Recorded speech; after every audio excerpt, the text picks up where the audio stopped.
বিগত 10 তারিখ এই স্কুলে যে ঘটনা ঘটেছিল, সেই সময় যদিও আমি উপস্থিত ছিলাম না, তো ঘটনাটা আমি জানতে পারি। এটা যেটা ভাষায় প্রকাশ করার মতো না, এটা খুব লজ্জাজনক ঘটনা।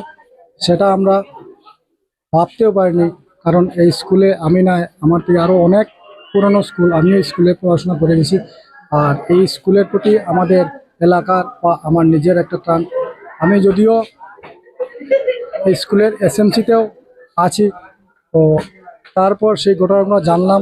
সন্ধ্যাবেলা আসার পরে জানতে পারলাম যে ওই মহিলাটাকে উপস্থিত সময় এই পরিবেশটা শান্ত বা পরিস্থিতিটা শান্ত রাখার জন্য প্রশাসন ওই মহিলাটাকে নিয়েছে, এবং রাত্রেবেলা বেইলের মাধ্যমে ওই মহিলাটাকে দেওয়া হয়েছে। এবং আমরা এসএমসি কমিটি, আমার চেয়ারম্যান, আমি এবং আরও প্রতিনিধি বা সমাজসেবী আমরা গিয়েছিলাম মহিলাটাকে আনার জন্য। এবং আমরা বলেছিলাম যে যেহেতু ঘটনাটা ঘটে গেছে, এটা লজ্জাজনক, যার জন্য সেই বিষয়টা আমরা, ওই মহিলাটাও যেহেতু আমাদের ওই এলাকার, তো যেহেতু আমরা এপিবি সংগঠন এবং এলাকাবাসী, গার্জেন, সমাজসেবী, টিচার, শিক্ষকগণ সবাই, এসএমসি কমিটি সবাই মিলে 2-3 দিনের মধ্যে সেই বিষয়টা আমরা দেখে সমাধান করব। কিন্তু দুর্ভাগ্যজনক, পরের দিন জানতে পারলাম ওই মহিলা নাকি আবার ধর্মনগর স্কুল ইন্সপেক্টর আইএস স্যারের কাছে এটা বিচার প্রার্থী হয়েছে। সেটা স্টুডেন্টরা সম্ভবত গতকালকে জেনেছে। জানার পরে ওনাদের মধ্যেও একটা দুঃখ বা একটা আঘাত লেগেছে, যেহেতু এই ঘটনা হয়েছে, আমাদেরকে বিচার করে এটা সমস্যার সমাধান করা হবে।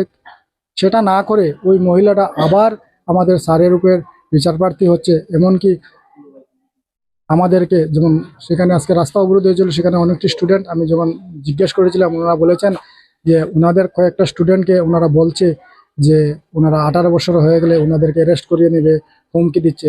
তো সেইগুলো ভয়ে, ভীতিতে ওনারা শেষ পর্যন্ত স্টুডেন্ট কার ইয়েতে ওনারা আজকে রাস্তা অবরোধ করেছে।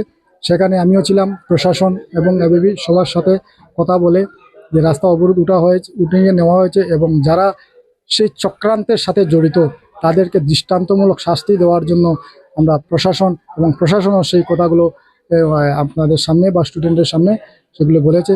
যাদের অ্যাকশন, যারাই দৃষ্টান্তকারী বা দুষ্কৃতিকারী, তাদের প্রতি অ্যাকশন প্রশাসন নেবে, সেটা আশ্বাস প্রশাসন দিয়েছে।